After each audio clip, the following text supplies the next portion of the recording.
Hi, my name is Jcruz. I live in Sacramento, California. I'm 33 years old and I was diagnosed with transverse myelitis January 25th, 2019. When I was first diagnosed with transverse myelitis, honestly, I did not know how to feel about it. I just remember being in that hospital bed and just thinking of what I had to do next. I was just really in shock, I would say, but I somehow knew that it's going to get better, and that at that moment was going to be the worst state that I would be in, and then moving forward I would feel better. And I would say the reason I felt that way is because it's not like I knew what transverse myelitis really meant. Now, living with transverse myelitis for about, I would say, 2.5 years has really changed the way I look at planning my day, planning trips, going out to grocery stores, doing events, and of course, how I approach training.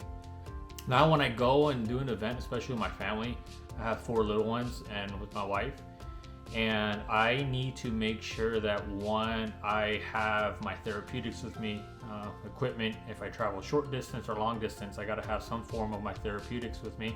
I need to make sure I know where all the bathrooms are because of the lack of bladder control.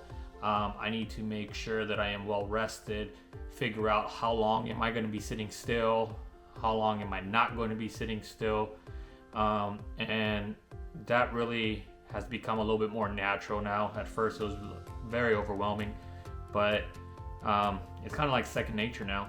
In regards to like my mental state, it's made me very mentally tough. It takes a lot to bring me down, and now has honestly given me this strength I never knew I had, and perseverance, endurance, and faith, and hoping, and always looking at the brighter side on how my life could be a lot worse. The level of transverse myelitis that affected me is that I constantly need to keep my legs moving. The less active I am, the more my symptoms flare up, the more pain I am, the more my chronic pain increases. So I literally have now been training every single day since transverse myelitis.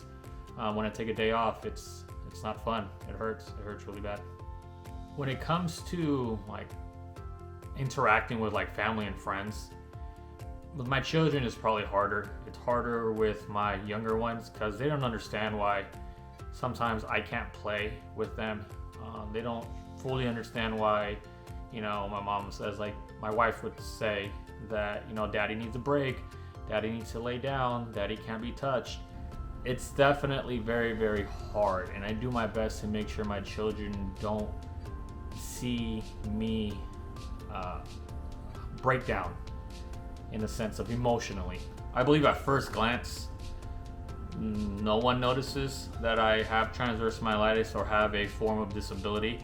If I'm already standing and moving around, they don't really notice anything.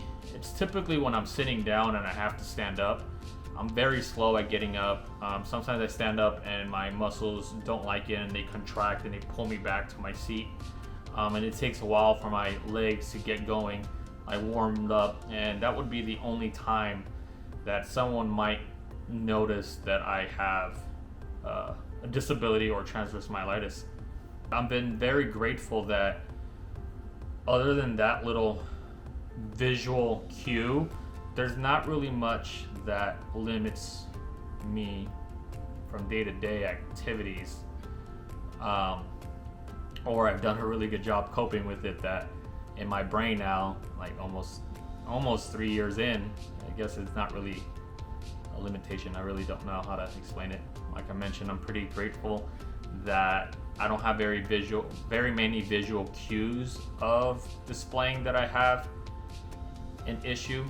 It's only when I would have a nerve pain or some muscle spasm that it will come up, because I'll get a really bad twitch or a really bad spasm associated with some nerve pain, and we're just sitting around the table, and this person that I'm talking to for the first time may not know what's going on, and that's like honestly the only time I see it being introduced. But For meeting complete strangers, they wouldn't even know that I have a disease.